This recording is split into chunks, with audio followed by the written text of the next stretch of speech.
The movie begins in a small town named Urana in Australia. 16-year-old Beau is cycling back home late at night when he hears a woman crying in a cemetery. She is naked, covered in dirt, and is asking for help. Beau is too scared to approach her, but he hides behind a tree and starts filming a video. Suddenly, he hears another noise and witnesses a man crawling out of his grave. This is followed by several more people appearing out of nowhere. Somewhere else, a police sergeant named James gets a call from an old lady claiming that her dog had gone out of control and killed her sheep. He goes to help her and reluctantly puts down the aggressive dog. The police station gets a call about a disturbance coming from the cemetery, and James, being the closest one to the location, goes to check for the cause. To his surprise, he finds the naked lady, who is very scared and doesn't know how she ended up there. Her leg is bleeding, hence, he calls for medical help. A noise from another grave makes him realize that there are more people like her. Dr. Alicia arrives a few minutes later and helps the sergeant collect all the naked people. The strangers do not resist. Instead, they ask for help because they are terribly confused.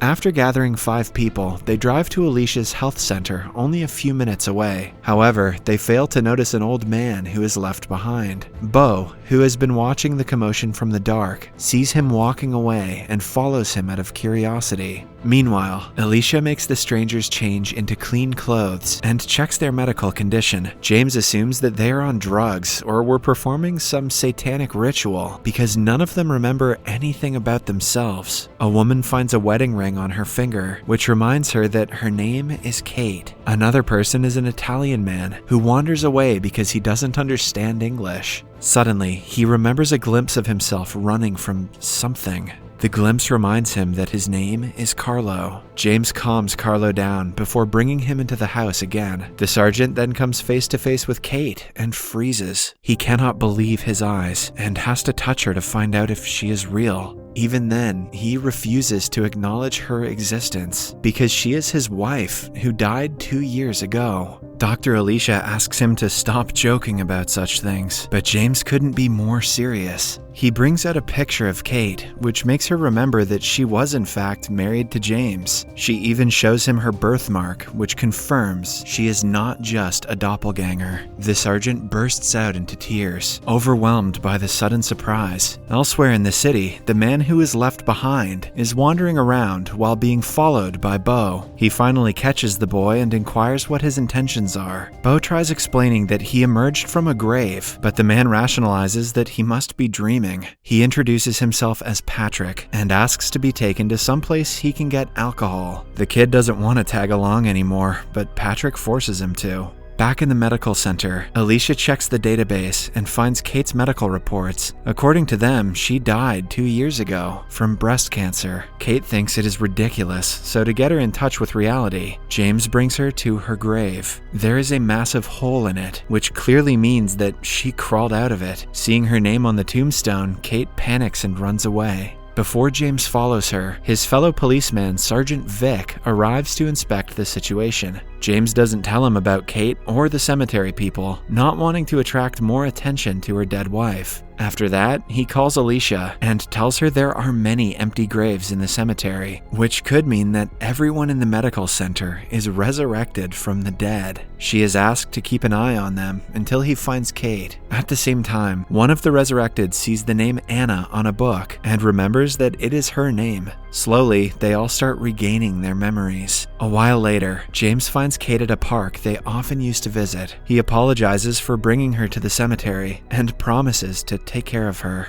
This reminds Kate of how helpful her husband was when she was on her deathbed. Patrick and Beau, on the other hand, break into the pub. Patrick has been here a long time ago, hence the drastic changes make him lose his mind. He starts breaking things before the boy offers him a beer. After that, they go to a grocery store and rob it, pretending to be a customer and a burglar. They make friends with each other in a short time, even though Patrick is wildly racist and laughs when he finds out Native Americans are allowed in schools. On the way, they come across a statue of Patrick and discover that he was the first mayor of Urara, who died over 150 years ago. Initially, the old man refuses to believe it, but he soon comes to terms with his unusual existence. James brings Kate back to Alicia's house, and they discuss what they should do next. If the news about their existence spreads, an army of researchers and scientists will want to experiment on them. Hence, they decide to keep everything private. Carlo again runs into the streets when no one is looking. He is later found by Sergeant Vic and thrown into a cell. The confined place reminds him of the time he and his brother Alexandro were trapped by the American soldiers. Alexandro couldn't take the pressure, so he committed the unthinkable, and while trying to alert the soldiers, Carlo was shot and killed. In the present, he remembers every part of his life. James arrives soon after, asking Vic to go home since it is not his shift yet. Vic thinks it is strange, but doesn't question him. Then, James brings Carlo back to the house with the others. Anna knows some Italian and can translate Carlo's sentences for the others. It turns out that he and his brother came from Sicily when the war began, but they were trapped in a prisoner camp in Urana. Anna understands what camp he is talking about because she was also alive during the same time. Alicia recalls that she has a 90-year-old patient named Alexandro Nico who could be Carlos's brother. James offers to drive him to his brother's house, which is just outside the city. However, while crossing a bridge on the way, Carlo's eyes start bleeding. He screams in pain until his body decomposes and turns into dust. James can do nothing to help and just watches. He quickly collects the dust Carlos has become and returns to the medical center. The following morning, James and Kate talk about what happened after her death. By now, Kate remembers almost everything about her life. She wants to go home to sleep in her own bed, but James thinks it is better if she stays with Alicia for some time. "What are you hiding, James?" He returns home to freshen up, and we see that he has a pregnant second wife. Her name is Sarah, and she used to be Kate's best friend. In the following scene, we see another man emerging from the ground, as the others did earlier. His grave doesn't have a tombstone, so his identity is unknown. Alicia and James meet in the cemetery and find out that Alexandro died last night, around the same time Carlos did. Alicia thinks it is a coincidence, since he was very old. James is informed about a naked man running about in a school. He goes there to bring him to safety, but unlike the others, this man is aggressive. James has to cuff his hands before driving him to the medical center. Meanwhile, the injured girl, named Kirsty, has been whining in pain since the morning. It turns out that the wound is infected, and she needs to get to the town's hospital for proper care. When the new guy is brought to the medical center, Alicia acts strange. She seems to know who he is, but pretends to have met him for the first time. James, Kirsty, and another guy named Charlie, who died about 100 years ago, set off for the hospital. But when they reach the bridge, the resurrected start to get sick. James registers that it is the same place where Carlos died. He immediately backs up the car, and the duo's condition improves, which means that they can only live inside of Urana. If they try to leave, they will end up like Carlos. Elsewhere, Patrick and Beau meet again after spending the night apart. Patrick has stolen clothes from a store, but he thinks it is okay since he is the first mayor. He has started to regain his memories of how he looted the poor to make more money as the mayor. He also remembers that he was killed by a Native American man outside his estate. Patrick still has something important hidden in that house that he wants to retrieve. Anna and Kate go out for a walk and end up at the cemetery. Anna finds out that her real name is Maria, and Anna is her daughter, who died the same day she did. She cries on the grave, asking her to come back to life. When she calms down, they decide to go to James's house. They enter through the back door and don't take long before seeing a wedding picture of Sarah and James. Before Kate can brace herself, a pregnant Sarah returns from the store. The two quickly run away before being caught, but Kate is heartbroken.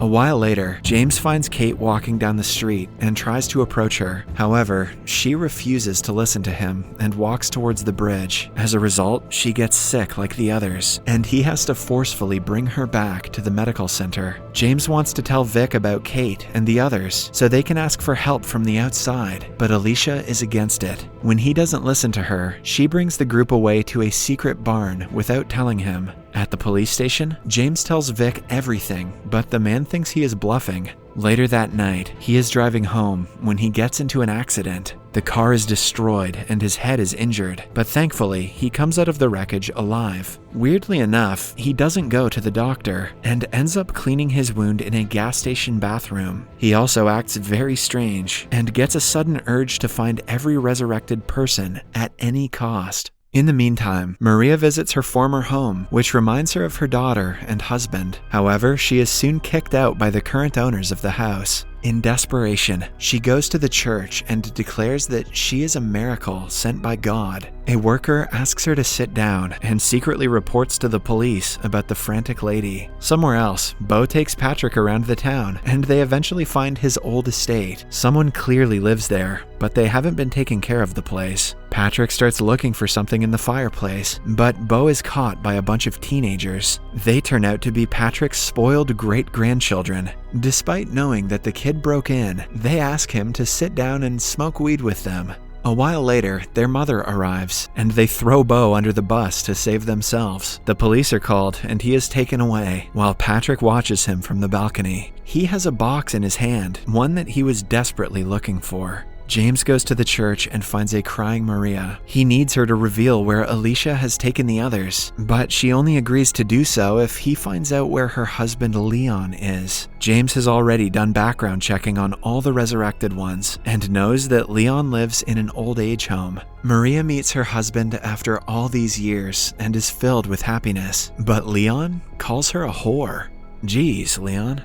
James discloses that the man has dementia, but Maria saw that he actually meant what he said. She then gets flashes of the past when she was inside a car with another man touching her leg. The man's name is Don Smith, who James recognizes as the owner of a car dealership. He and Maria go to Don and ask him about his relationship with her. To Maria's relief, Don reveals that he once tried to hit on her, but she slapped him across the face and walked away. After finding out the truth, Maria brings James to the barn where everyone is. He finds Kate alone and claims that he and Sarah only bonded because of her death. However, he is not ready to forget Kate now that she is back. When Kate suggests an official breakup, James panics and asks her to come with him. They drive to a house by the side of the lake that consists of all of her belongings. James bought the house after her death because he felt like the coffin was too tiny. Overwhelmed by everything, Kate kisses her husband, and the two make love.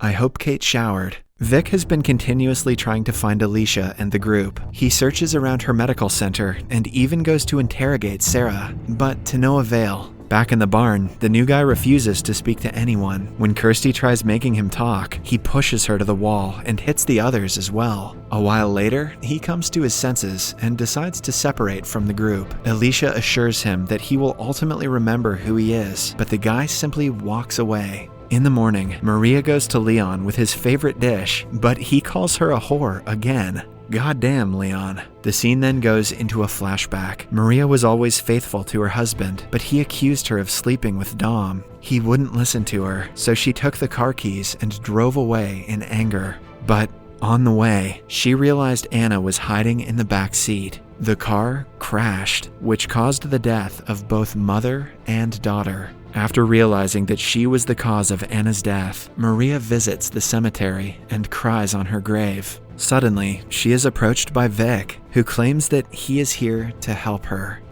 Subscribe for more videos like this, turn on notifications, and leave a like to help the channel out. Thank you for watching.